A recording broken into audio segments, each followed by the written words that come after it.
Merci beaucoup, Tabouekoki RDC. Nous sommes là encore pour vous tenir compagnie. Vous êtes très nombreux partout à travers le monde en train de nous suivre. Merci beaucoup pour ces renouvellements de confiance. Merci beaucoup, Nabande Konyon Soya Kisasa. Merci. Nabande Konyon Soya République démocratique du Congo. Vous êtes partout à travers le monde. Wali Kolandabi Sotopesibi Nombote. Merci. Tala Liziba Maël, les places Makanisi, Yamboka et Outaka, place vérité na Polele Mobimba et Bandaka Eza Aonatango Koki RDC Bandeko. Merci. Parce que Boponi Kolandabi Solele Borozala de suite. Et botikala jamais qu'on a là-dessus, n'attend Koki RDC, n'attend Koki Magazine. Botikala jamais qu'on a là-dessus.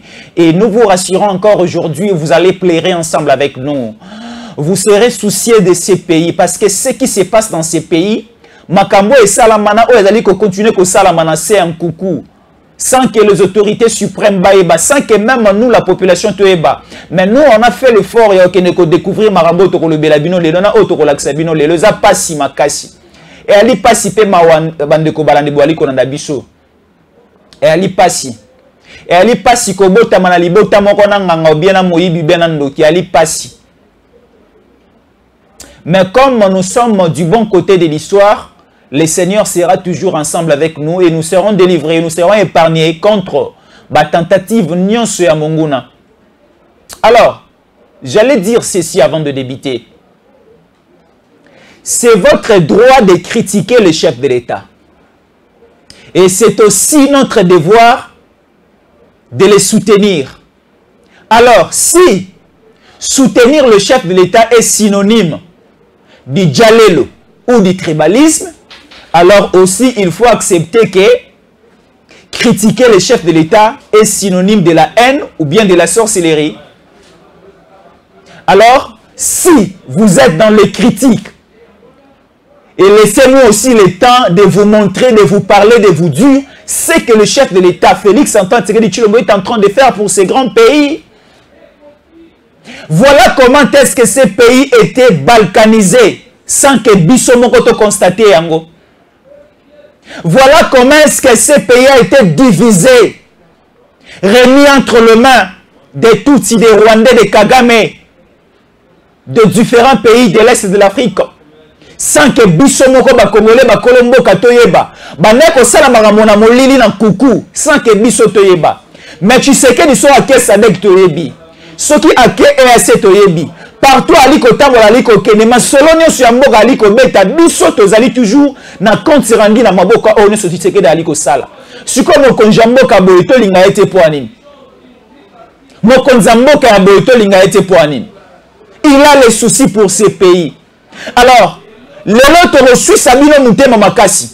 Laissez-moi vous le dire. Te reçu Sabino Moutema la vérité Belabino. Parce que nous sommes une télévision de vérité. Nous sommes Koki RDC. Nous sommes les gardiens de la cité. Quand je dis nous sommes les gardiens de la cité, nous vérifions tout ce qui se passe au Congo. Pas simplement à l'Est, nous vérifions aussi Kinshasa. Qu'est-ce qui se passe concrètement dans notre pays? Et tout le Belabino ensemble, nous trouvons la solution. Tala ndenge bakaboli mboka na biso. Tala ndenge batie mboka na biso entre les mains à la disposition des étrangers. Bakomi na koteka mabele ya mboka. Ti mabele ya Kisasa bakomi koteka ya mwe pa bapaya. Un Congolais n'a plus le droit ya kosomba lopango na Kisasa, ya kosomba lopango na Mai Ndombe, ya kosomba lopango na Kwamutu. Ce sont maintenant des étrangers ne bakomi kosomba ba eterna beter ya mabele pour basala ba complot ba complicité na bango pour tuer notre nation, pour nous ravir cette nation. Tala ba vérité à makasi bokoye ba lelo bokoyoka avec ba massacre ba tuerie nyo sali koleka na niveau ya Kwamutu na Mai Ndombe, des vidéos à l'appui avec des vérités à l'appui, des révélations à l'appui. C'est toujours aussi dans le temps de Koki RDC. Dans Zelanga, il y a un Danga Maël Azali Awa qui a fouiné, qui a fouillé, qui était aussi sur le terrain avec des révélations, avec des vérités à l'appui, comme nous sommes une télévision de vérité. On a le moto à la vérité. Il y a mon qui perd ma mère, ma régime passé, ma saline en boka oro, ma teki qui s'assent en abisso. La République démocratique du Congo, nous avons la capitale appelée Kinshasa. Alors Kinshasa est composée de 24 communes. Alors la plus grande commune de la ville-province de Kinshasa, qui représente même les 80% de la superficie de Kinshasa, c'est la commune de Maluku. Nous sommes une télévision pédagogique. Alors la commune de Maluku va morceler par papier et piana, par le régime passé, à la disposition de Tutsi. Alors balingi sous autochtone, vendre sur place, sur terrain, qu'est-ce qui a fait ça? C'est lui qui était le responsable de ce pays dans le régime passé. Alors tu sais qu'il est en train de voir Azon le matin, mais le président de la République va réagir. Jean-Pierre Bemba est parti en Indonésie. Donc, ce n'est pas simplement pour la situation de l'Est. Jean-Pierre Bemba est au niveau de l'Indonésie. Il était ensemble avec des hommes militaires d'Indonésie.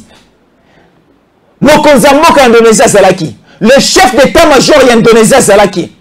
Le ministre de la Défense indonésien Zalaki. Donc cela veut dire que nous sommes en train de prendre déjà des précautions. Moto nyoso ateka kimboka. Moto nyoso akangi mboka. Moto nyoso inféodé mboka na biso pour des affaires diaboliques. Ils seront tous ôtés. Bemba zoya na mandoki ka pona M23 te. Bemba zali koya na mandoki na bato bakangi kinakati. Na bato bateki mandele na kwa mutu. Na bandeko bazali koboma na niveau ya Kinsele. Na bandeko bazali koboma na niveau ya Bagata. Na bandeko nyonso bazali ko semer terreur et tuerie na niveau ya Mai Ndongo Mobimba. Tout celui qui est responsable à cause de la sima l'autorité baroza la sima nae.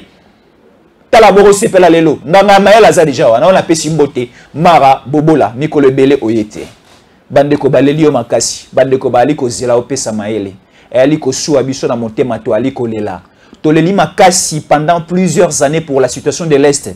Tala Chikondo ki monguna comme biso déjà pembeni à porte awa à Kinshasa kwa montu déjà tombé, Bagata tombé, Kinsele tombé. Maïndombe n'en parlons pas. Et nous sommes déjà proches de la commune de Maluku d'Ensele. Et Bako Matina Gombe, on ne sait pas, le chef de l'État va fuir où, le chef de l'État va aller où? Marabobo Lambote. Mbote mwana mboka, mbote pana bandeko nyonso, bazuli baku ya kolanda biso, oyebi ete tozalaki bongo na poso eleki na makambo ya marche, ozalaki ya le 13, sengelaki na biso, o tosalaki yango na ndeko na biso Boni Kamunga, sengelaki to marché pamba te parce que Kagame na yawili na ye azalaka nango, akende kolobaki Congo azala mabele ya kopesa ye. Alors biso tolobaki ete Congo azali ata na centimètre mon côté ya kopesa na Kagame.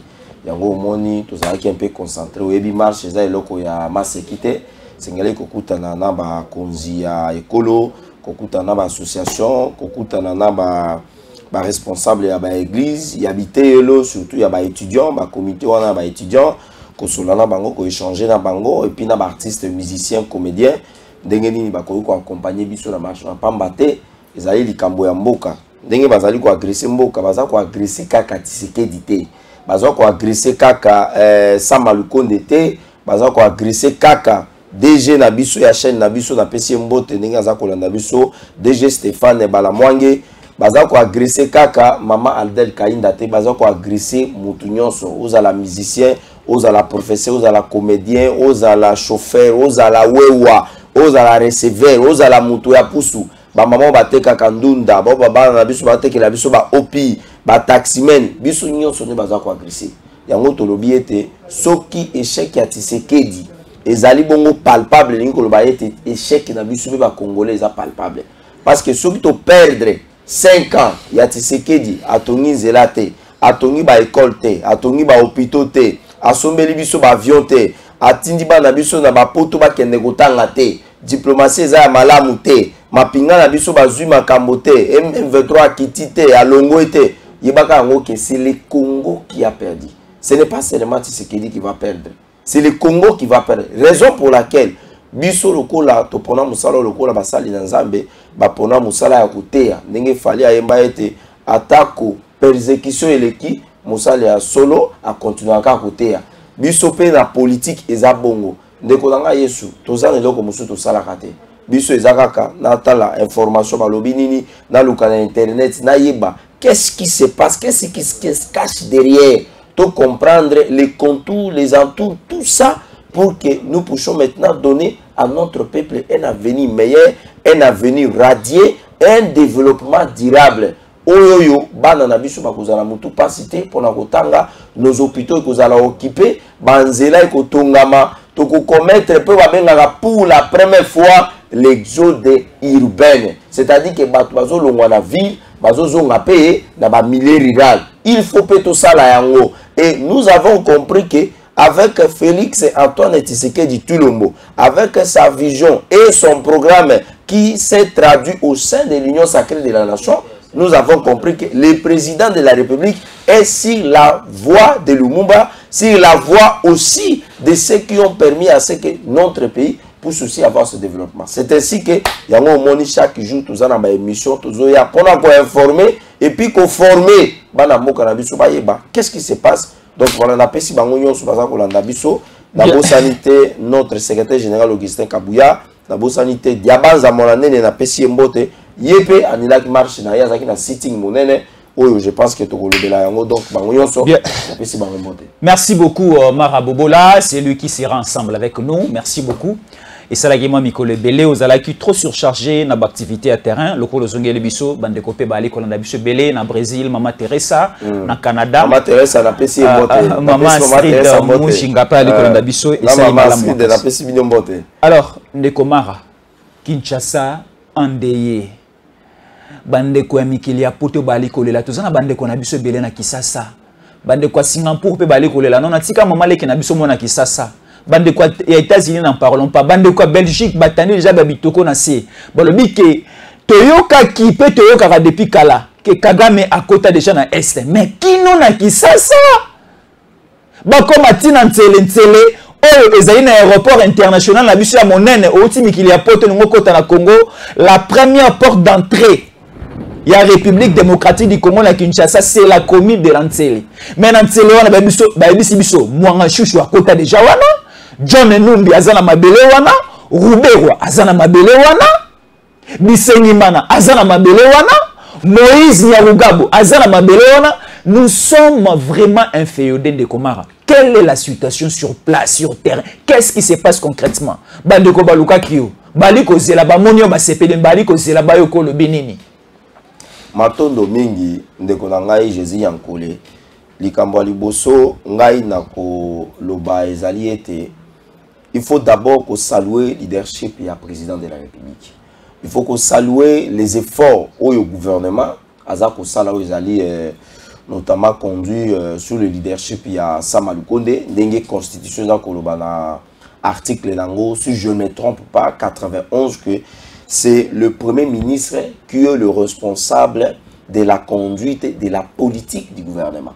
C'est-à-dire que dans tous les domaines, dans tous les secteurs, dans un gouvernement, lorsqu'on a présenté les programmes aux députés nationaux au niveau de l'Assemblée nationale et que ces derniers ont pris acte et ont transmis cela auprès du président de la République, que ces derniers puissent prendre acte et que le gouvernement est investi ensemble avec tous ces membres. C'est le Premier ministre qui conduit la politique de la nation.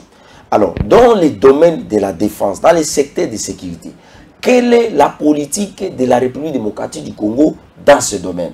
Dans ce domaine, vous trouverez, et vous allez convenir avec moi, que le chef de l'État, lorsqu'il a pris les commandes de la gestion de la République, le président de la République avait donné sa parole, il a donné sa promesse comme les fils biologiques et politiques et stratégiques des sphères délimitées, des leadership, des leaders Maxime, notre président Étienne Tshisekedi Wamulumba, qu'il va pacifier d'abord l'Est de la République démocratique du Congo et aussi de restaurer l'autorité de l'État, l'autorité du pouvoir public, de la force de l'ordre, notamment dans tous les territoires de la République démocratique du Congo. Alors ici, ce qui nous étonne et ce qui commence un peu à nous dépasser, c'est que la situation qui prévaut au niveau, d'abord, la guerre qui est dans l'Est de la République démocratique du Congo avec les bandits des éléments du M23 qui sont soutenus notamment par certains pays de la communauté Est.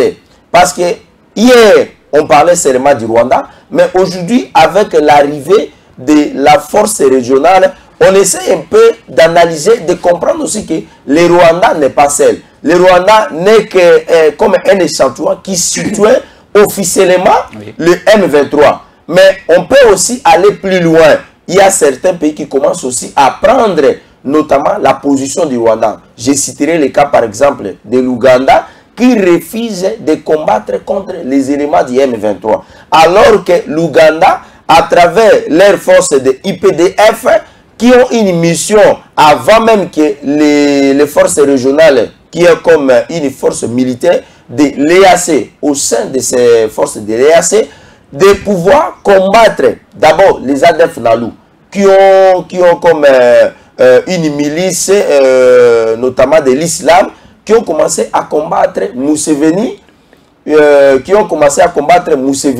depuis quelques années avant, même que non Museveni puisse signer aujourd'hui des accords avec notre président afin que la paix puisse revenir dans cette partie de la République démocratique du Congo.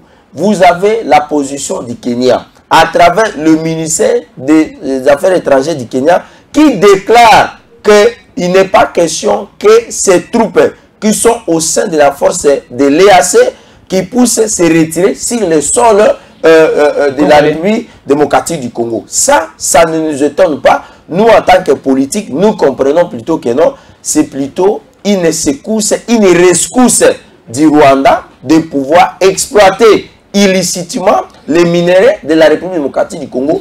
Parce que dans tout ça, il y a les multinationaux aussi, et il y a aussi la communauté internationale au Bazali qui bénéficie de la minéraux au Izali na Est. Baye, ba panzi, ba na localité, ba tie, ba makelele, ba sali, ba pillage, ba tumbi, bandako. Alors, tous ces pères-là, population sont pour supporter en côté. Nos populations qui sont des Bantous, ba koga comment on te motoazo zika, motoazo kata le boko, moto baza ko violer maman, bazali ko violer mwana ya 8 ans, bazali ko sala makambo ya mabe, Bantou a supporter biloko wana te. Lokola bango baza ba nilotique. Baza na mwa ba trait, baza na ba lien moko ezali spirituel et puis ezali sanguinaire na ba taliban na ba bato ba o ba benga ba djihadiste yango moni bango ko boma iza eloko te ko kata kingwa mutuze eloko te nde bazo kende ko sala biloko wana. Alors le président alobaki ete l'heure est arrivé de mettre fin à la série de violences qui se passent au niveau de l'Est de la République démocratique du Congo. Et comme le président l'avait dit tantôt que aujourd'hui, la guerre dans l'Est de la République démocratique du Congo et aujourd'hui, l'instabilité dans la région et dans la sous-région s'appelle Paul Kagame qui conduit les éléments du M23 qui ne cesse jamais de croire. Ancien président, il y a, comment il s'appelle, l'ambassadeur, il y a Union Européenne, Michel Santenier, Kolongwabon Mabele à Congo, à l'objet que le Rwanda cesse de soutenir les M23. Vous comprenez? Alors, dans tout ça, Tolongo Wana, ce que Makambwana Yoso, que ce sont des velléités expansionnistes. Yako Panza, Batouti, Bakota na Congo. Balongo na Este, Bayebongo na Makambo ya nini, Yako Amutu. Tozali na 2016, 2017, Ndeko Nangai, je souhaite paix aux âmes na bandeko. Ba combattant ya IDPS, bandeko na biso ba kufa, o ba tumba bango na permanence ya IDPS. Oyo ba katana maboko, ba katana makolo. Pona ko réclamer dictature ya Ndeko Kabila ekende. To lala to la mukabu, to mona o ba bengaka engulupa. Ya bato moko boy bazalaka zolomike. Lokola ba nyamo ba benga ba bimaka na banzete ya mbila l'Équateur ba benga bango ba makpokolo ba makpokolo baza lokola ba pose baza mo zolo mike mikebo et puis baza omoni banzete moko bozaka na zamba Équateur ba benga ngo ezalaka mopanzi ya nzoku nzete wana eza moke na ndenge moko ke okondima te eza molai mais nzete wana soki opiki yango na ndako okotisi yango nzete wana ekosimba mitondo mibale ya ndako evandi ya makasi siko bato wana baza lokola banzete wana baza mwa zolo mike mwa mutu lokola tombo oyo omoni ba mabele basaka na banzela ndenge basalaka na bamboka wana o babenga ba route de set agricole omoni basali nzete za kwa mokongo ya nzoku ya nani ya koba bato wana baza bongo to sutuka boto mona bango bazokota bangombe bazokima bango bazokima o bato modele nini o ras ewuti wapi biso race na Congo to yebi yango te race oyo ya mike bato balokana zero soki na place ya le bango balobaka ale na place ya ale bango balobaka donc c'est-à-dire que aspirer wana et pas na bango bimaka te ngande na loba aspirer soki Rwanda zoloba aspirer oka aspirer bango balobaka bongo bato wana baya bakota bavanda bato bakufa bauta wapi baya wapi bavanda wapi ndeko na ngai toza na Congo soko olongwe neti na Kisangani ozwi bato okiti mbandaka okomi mbandaka oleki kwa mutu ogoyachi osuka wapi na maluku okotini okoti Kisasa soko olongwe na Sud Kivu na Nord Kivu na Ituri oye Sud Nord Kivu okoti Goma okoti Bukavu oye okoti Manyema okoti Katanga n'est-ce pas oleki bamboka wana oye Mweneditu na Kasai oye okomi na Mbujimayi Chikapa obimia wa na kwango awa epa na papa na biso mboso epa na kulutu na biso pe Anatole Kiko na za pesa wa mbote oye wana na grand frère nga Deas Kikwa oye wana okomi wapi okomi Kisasa soki olongo Equateur Gemena Zongo na frontière na biso na Bongi ozali capitale ya République centrafricaine ozwi mutuka oye okomi Gemena epa na kulutu na biso Jean-Pierre Bemba oye wana okomi mbandaka oye okoma Kisasa c'est-à-dire que la voie et puis les routes na Congo atako ezamo na makoko soko tambola mais soko otie penda ba otie mulende yo kokoma place okende et batwana balongwa kuna baya nzela ti baya ko s'installer wapi na plateau de Bateke. Maintenant l'autorité de l'État à l'époque de Komara vous allez continuer cheminement ba idée na yo l'autorité de l'État était où au mona bande komo bazwa na baniama soko tali physionomie na bango baza bande ko na biso te mais botiki bango à l'époque na régime passé bayana bango na bana na basi na bilang na banyama na bango batamboli makolo bauti yo bali ko kende wapi ndeko mara mais l'autorité de l'État omoni likamo ko pesa biso pasi ezanano likamo oyo mutuna otuni wana tozali kaka na bato wana ndenge na lobia ke baza zolo muke baza moi zolo lokola banyama babenga bamakbokolo babimaka na bambila baza makolo mike okomona moto akotambola kwa moto moko balemba tika ngai lokola moto moko bandi makambo akipede sika nde bato bakopesa biso pasi lelo na Congo bato bakopesa biso pasi eza race ya bato modele wana o papa mboso alobaki ete pasi tokomona lelo na Félix Antoine Tshisekedi tilo mona Congo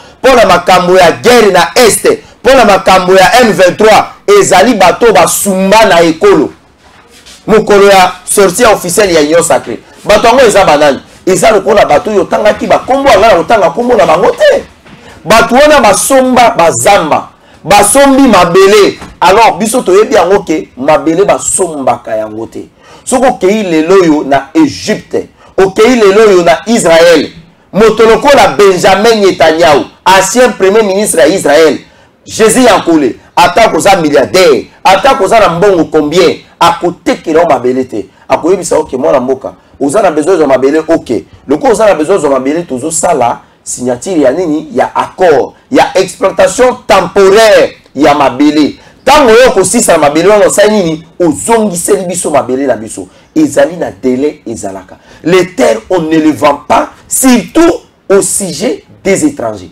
batwana bayeba vandi moto asali loko babenga kinga kati yepe asomba mabele pa la bateke la ezamba batekeli mai batekeli banzete batekeli bangomba batekeli banzela batekela enyoso bon to boite lokolo sombi o exploiter kozongisa vanda kimia exploiter lona babangi na ndenge mesana kolona lona banguba na ndenge mesana kolona buka sala bilanga na yo soki dele kokisa nini zongisa mabele pa la bakolo na yango ya lobite ezana bandeko na biso moko bo bauta soki kote ya Inyarwanda soki bauta wapi ona lobi baza barasu soko comparer koloba na ndeko wana o comparer pe koloba ya bato wana bayaka na bangombe textuellement ozu ba Nyarigabo ozu ba Ruberwa ozu bato wana ba John Numbi bato wana yoso baza presque na morphologie moko baza na koloba ndenge moko bango nde basala mixage wana bandeko wana baya eza lokola yo lelo Jésus Yankole oki okomi na Nigeria oyo vandi okomi na mbongo okomi na makambo bilo zupe bokonzi mais otali ete otala bondeko mara bobola ye na basoso na ye na bangulu est-ce que yo koboya kopesa ka place na vanda to koti na kati ya Bible Joseph a commis premier ministre na kati ya Égypte. Vous comprenez? Comme premier ministre Joseph avandi atali bandeko na ye baye koluka biloko ya kolia parce que pas ekotaki na Israël. Atali bana misala lobi esengeli bobengelanga bato wana bozwa bango bologer bango na place ya bien nyonso bakozala ngo bosenga bosa nini bopesa bango mais boyebisa bango tekeke ngai Joseph moto na tindi bino bakende bavanda balia bazomi tuna balobi bo banani oyo bapesi biso eloko ya mutu ya bona mboka ya Pharaon bazala favoriser parce que ndeko na bango ndana no lisese na ngai nazala kaso na opesa lisese loba na olinga na bimisa eloko ya mutu ya bana mboka balanda bana Israël balobi nanga ngo koyamba biso atia biso na ba hotel ya malamu bo na ba condition ya bien bo babosani ete zaki Joseph abima lobi ete est-ce que bozoye bangai babite tozoye bayote ezali ngai oyo bino botekaka babandi kolela bibolela te apesa bango mabele apesa bango pouvoir apesa bango babalanaki basalaki nyonso et c'est la même situation yango moni bato balobaki ete mokonzi ya mboka ya kala entre guillemets il serait dans une nationalité douteuse. Tozali ko comprendre nango suko malembe par rapport makambo biso toza komona.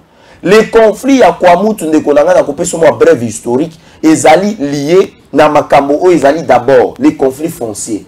Conflit ya mabele, c'est-à-dire que les bateke oyo bazali na plateau ya bateke bazwa mo zamba na bango lokolo ba mesala kosala bakwanga ba mesala kosala bilanga na bato misusu balongwa kisasa bazoki kosala bilanga kuna bapesi yango bato wana. OK, bozwa bosala bilanga bosala nyoso bolingi lokola mutu yosa kendaka ngai na yebaka na 2019 na sombaki 5 hectares na plateau de Bateke mais na sombaki yango ezalaki pona utilisation à durée déterminée, c'est-à-dire que na sali bilanga nga soki esili mokolo mabele asali nini azui mais oyo moto asombaki kingakati so ba sombaka ngo éternellement soki pa sombaka ndenge nini toyebite bandeko na yeba vandi lokola espace ekomaki muke bandeko na biso ya Bateke moyeba sa isu kwanga ezate moyeba sa isu subilanga ezate bakomi sikoyo kokota na espace ya bandeko ya bayaka o bazobenga bayaka wana bandeko na biso ya Grand Bandundu bakomi kokota kuna kokata bilanga koboma bayama kosala ni bango balobite bino ukoyi koya ko déranger biso te mabele na bino o bozalaki na bosali ni bosedaki yango epa nani epa na moto asala kingakati botekela ba généraux botekela ba ministre et surtout bato bazaki na ba nationalité douteuse oyo bakende ko zoba ngombe na bango bakende ko installer kuna biso toyebi ke un bantu nyama oyo ya bokolaka eza mingi ngulu eza soso eza libata eza meme nyama biso toyebi to bokolaka yango wana mais soko moni moto akomi na ba race ya bangombe o azana 5000 têtes ya ngombe azana 2000 têtes ya ngombe il faut faire très attention parce que un bantu biloko na ya kobokola yango na yebisio bantu aza moto asalaka mingi bilanga bantu aza moto asalaka ndobo bantu aza moto amataka mbila oyo akataka sese aye ameli alali pongi ya kimia bantu ayibi ndenge bakataka kingo ya moto te ndeko nanga Jésus ya nkole ngai lokola na zawa nazwa mbeli nakita na victoire na banda kokata bato maboko makila ya moto epa na bantu ezali eloko babengaka ezali chose sacrée soki moto azoki omonaka mutu mbala moko ata simbaki mbeli ata bakulu omoni basalaka makambo soki kaka zokisi moto basalaka nini omoni batiki bapanzani mais bandeko wana omona baza mitu lokola babakpokolo ndenge na lobi awa bango ata moto akufa moto azoka etali bango te ntango balongo na makambo ya conflit foncier un ancien chef ya village babenga localité ya Biamba aye bongo kozwa décision toujours na Mai Ndombe aye kozwa décision alobi ete esengeli bandeko oya bayaka na bandeko ya Bateke surtout babanda kofuta babengi taxe moko ezali ya redevance, excusez-moi, c'est pas une taxe, c'est une redevance coutumière o ezala ki ete soki ozana biloko na yo parce que ce sont des localités olongwe na mboka tel oki na mboka tel ozokende koteka mwa masangu mwa tabana mwa mbila na yo osali mpo zoma mbongo osunga libota tango siko bazoke na wenze wana balobi ete esengeli ofuta bongo saki moko soit ya masangu soit ya nguba soit eloko ozanango alongoli yango na saki na saki moko ekomi ya kofuta 5 saki bayaka balobi te pona nini okubanda kofuta biso sherbo tozakaka na Congo redevance ezali di ya nini Ote ezali mibeko otozui na niveau ya coutume. Bango balobi ça ne va pas passer. Ba komi sikoyo ko potana entre bango. Ba yakape ba komi ko se constituer na groupe o ba bengaka ya autodéfense. Na ba chef coutumier na bango, na bilenge na bango, ba komi ko sa nini ko kende sikoyo ko destituer sikoyo. Ba chef chef coutumier ya ba teke pour na ko installer ba chef coutumier ya ba yaka o ba zwa ki ba place na bango illégalement. Et biloko wana ekei bongo. Na lundi tata cardinal na mois de juin il y a 2022 tango makambo ebandi. Tata cardinal lobaki ete il y a pas de conflit entre teke et yaka. Ezali nde ba politicien à quête du pouvoir oyo baza ko uta na Kinshasa qui viennent dans des localités, dans des territoires pour essayer d'avoir ce qu'on appelle l'aura du pouvoir et puis moi ce qu'on appelle l'influence politique des bazali qui ont installé illégalement certaines autorités coutumières et c'est ce qui crée tout ça. Maintenant aujourd'hui, la question que nous nous posons maintenant est celle de savoir quelle est la main noire. Oyo papa Mbosso alobaki ete il existe une main noire oyo ezali na sima ya makambo wana nyonso. Est-ce que ezali batu oyo bauta na bangombe na bakote ba Sud Kivu baya ba s'installa ou bien ezali na moto oyo azali bongo koluka ko soutenir batu wana? Parce que nous avons suivi un chef coutumier ou alobi ete biso to sala 12 ans na localité oyo to vandiawa to yebi ko boma ndenge ezalaka te, to yebi ko yiba ndenge ezalaka te. To yebi biloko ndenge ezalaka te, to bomana te na bandeko na biso bateke. Mais tango biso to komi ko réclamer ba droit na biso, oyo bango baza koloba ete to tekela bango pe mabele lokola bango batekaki yango. Biso to bi to koteka te, pamba te to zali bongo pe na bana o baza kokola, oyo ba progéniture na biso bakozana besoin ya mabele. Est-ce que ezali te bato bazali ko soutenir bateke nde bazali kozala lokola main noire? Parce que moto wana oyo moni alati zambala wana alobi ete o baza ko benga chef rebelle, alobi nga naza chef rebelle te, nazali pe rebelle te, na yebi ningi basala ka rébellion te. Mais tango biso tozo se défendre bato bazo kenda kinga kat, bazo pesa bango ba soda, bazo pesa bango ba munition, bazo pesa bango ba mbongo nde bazo ya ko attaquer biso. Yango moni tozali ko telemela biloko wana. Très bien, merci beaucoup. Marabobo la lobi ebele. Biso pe moi mon cœur ko baki sezali. Là, je m'adresse aux autorités, au gouvernement. On se pose la question de savoir aujourd'hui, est-ce que les chefs coutumiers ont le droit de vendre de terre?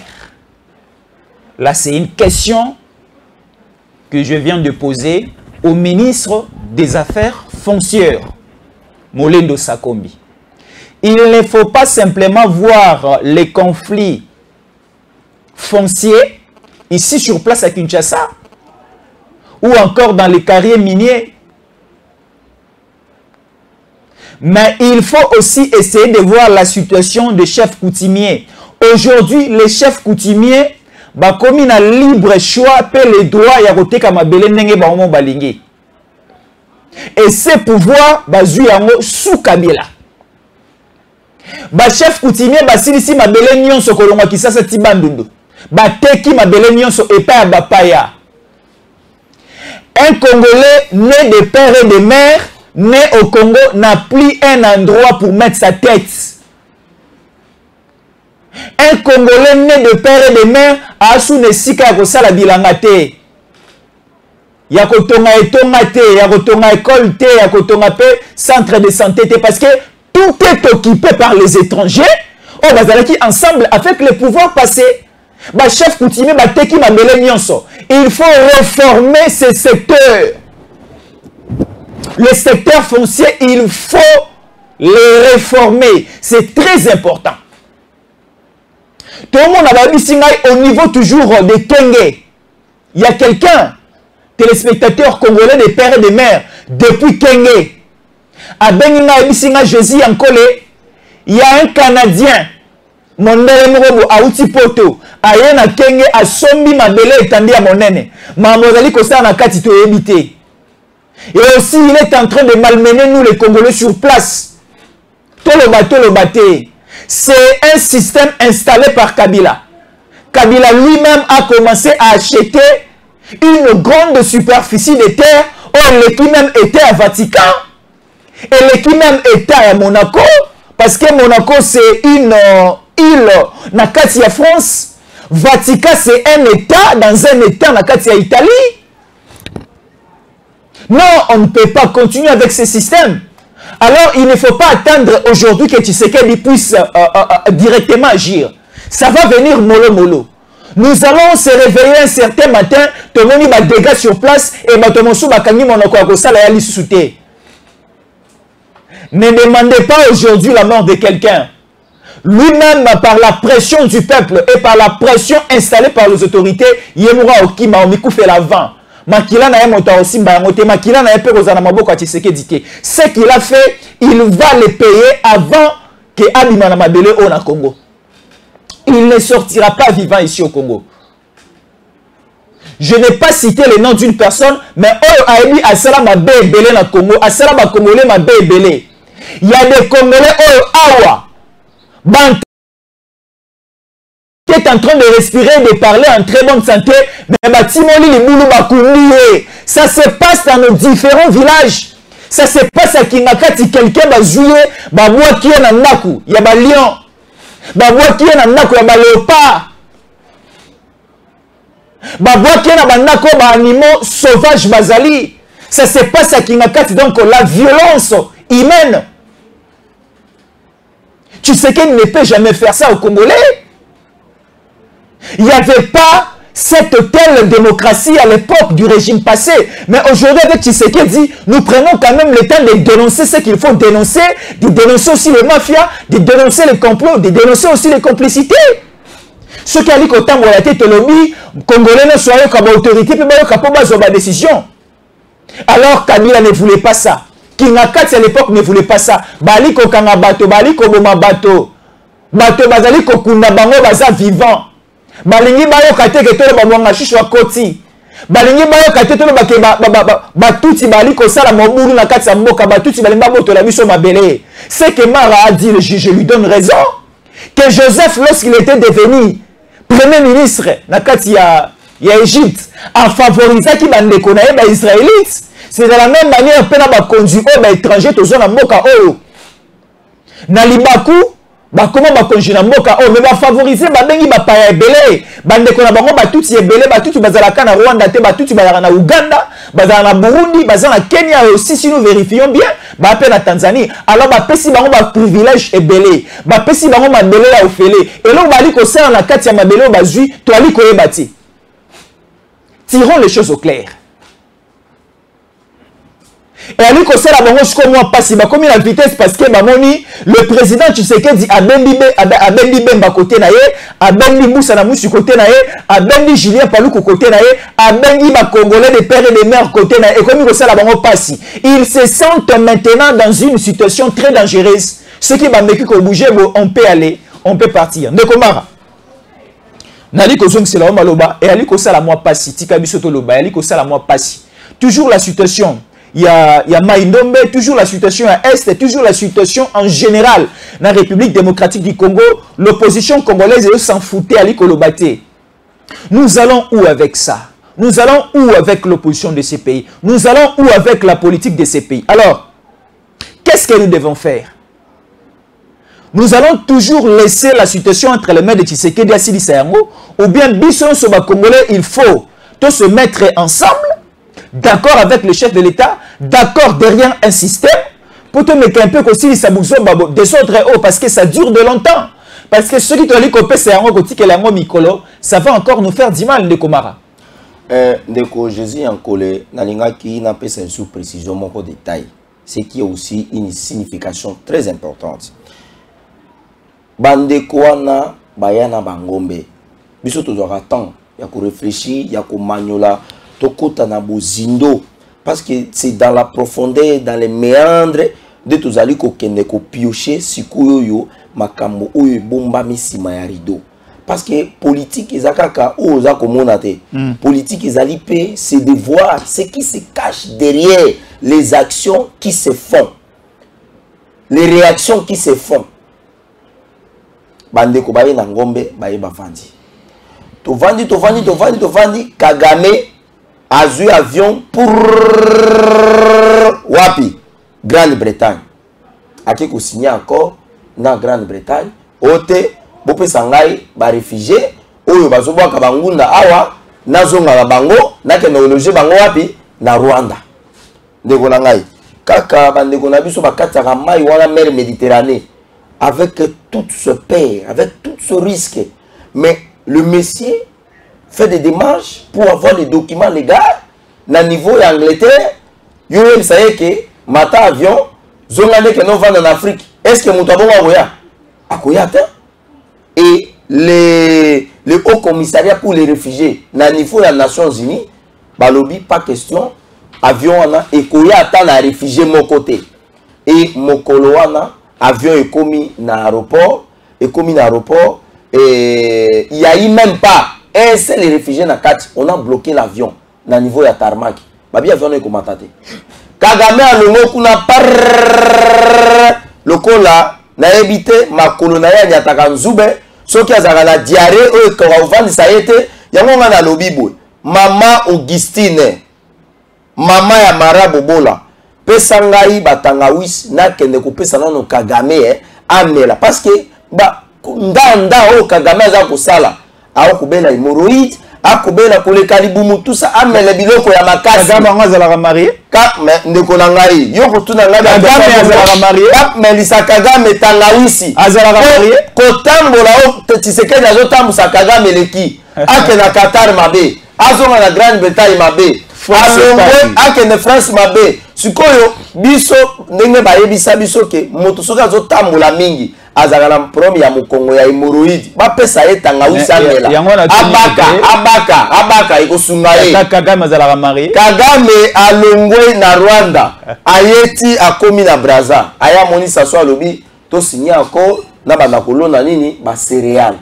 Comment a signé accord na Kagame na nani na Sassou bapesa ye espace bapesi kaka côté ya maluku wana kaka côté to kabwani na Congo Brazzaville kaka na cheval wana ya fleuve Congo nde bapesi ye alona biloko na ye na 2017-2016 bandeko na ye bauti Sud Kivu batutu balobaka ke non y a des Tutsis congolais alors que parmi ba ethnie na ba tribu congolais il y a même pas une tribu soit une ethnie o ezali ya ba Tutsis congolais ezate les archivistes il y a Congo belge il y a Roi Leopold II na ya mboka na biso balobi il n'existe aucunement une tribu qu'on appelle Tutsi congolais ezate bon mata bokita ezate. Très bien. Mais nous avons des tribus qu'on appelle par exemple Yaka Teke ezali. Vous comprenez? Sikoyo zwa jonction wana Kagame signe un accord agricole et foncier avec le président du Congo Brazzaville et les Rwandais avec leur bétail qu'on appelle les Tutsis congolais alors qu'ils n'existent pas. Ils viennent s'installer au plateau de Bateke. Et aujourd'hui, on commence maintenant à assister avec tout ce qui se passe, mon frère Jésus. Est-ce que ce n'est pas des raisons expansionnistes, comme j'avais suivi Maître Joël qui l'a dit ici, sur votre plateau?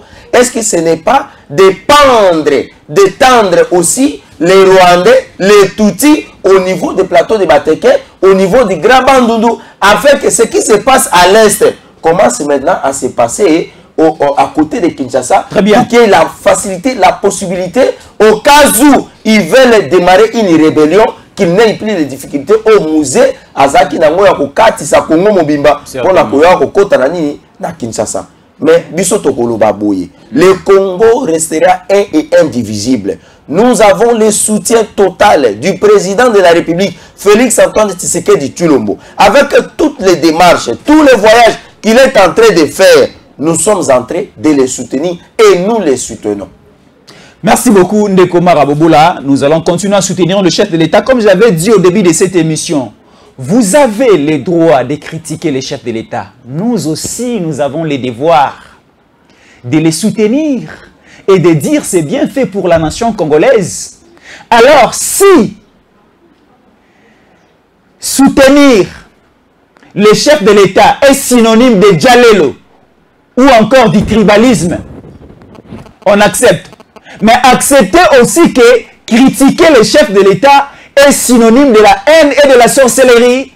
Je sais que le volume est bon. Merci beaucoup. Nous sommes arrivés à la fin de Komara. 30 secondes. On finit déjà. Ah oui, j'appelle tous les Congolais de soutenir la vision du chef de l'État. j'appelle tous les Congolais et Congolaises, ceux qui sont en étranger, même ceux qui sont ici, de soutenir toutes les institutions démocratiquement élues. Parce que la démocratie, c'est aussi de reconnaître les efforts, notamment que le chef de l'État est en train de faire et le gouvernement est en train de fournir pour que la paix, pour que nous puissions avoir le développement durable, proprement dit, afin que nos futures générations ne puissent plus se plaindre de la pauvreté et de la misère. Et je salue aussi le leadership, notamment du secrétaire général du parti politique, notamment de notre parti politique et de l'IDPS, qui est en train aujourd'hui de s'étendre et le parti est en train d'évoluer. Et le secrétaire général est en train de gérer calmement les partis au quotidien, même s'il y a des tractations. Mais nous sommes d'abord et derrière le Monabouté, le secrétaire général Augustin Kabouya. Je salue aussi le leader Diabanza Monanene, qui est aussi l'un des combattants de première ère, qui soutient aussi la vision du chef de l'État, voilà, qui soutient aussi le leadership d'Augustin Kabouya. Merci beaucoup, Ndeko Mara, Bobola, Nganga Maele, Bandeko Basepeli Koyoka Elelo, Aena Maele Asika, Oyo, et pessimo éclairage dans la zone d'ombre, belé, tout ça qui n'a pas comprendre réellement la situation. Il y a un modèle Nini Mboka na biso ali kotambola to komi da na suka émission na biso tala elengi ya tango ko RDC tala tango ko RDC niveau et mati sarapé tombola rabiso komi sarabiso tala elengi ya rozana télévision bo une télévision patriotique, une télévision où il y a du civisme, une télévision, il y a Bana Mboka, une télévision comme gardien de la cité, c'est tango ko RDC. Alors nous vous demandons de vous abonner si c'est votre première fois de nous suivre, et si vous êtes déjà abonné, essayez aussi d'informer les autres. Tous à la liboke moko na sanzete otobengi tango ko RDC to la ndaramakani mboka pe maele ezali kotambo na mboka na biso. Nous sommes tango ko RDC, une télévision où nous soutenons les institutions, nous soutenons l'image de marque de la République démocratique du Congo. Merci beaucoup de nous rester fidèles. Surtout les infos continuent toujours na tango ko RDC. Moi c'était Jésus Yankolé et dans quelques heures vous allez retrouver encore les soldats du peuple, le général de l'armée numérique chargé des opérations médiatiques, l'éditorialiste, journaliste et communicant Stéphane Bali Balamwang et Moupenda Mondege. Il sera là avec des informations encore qui vont vous mettre dans de très bonnes conditions. Merci beaucoup de rester fidèles à nos programmes. À la prochaine.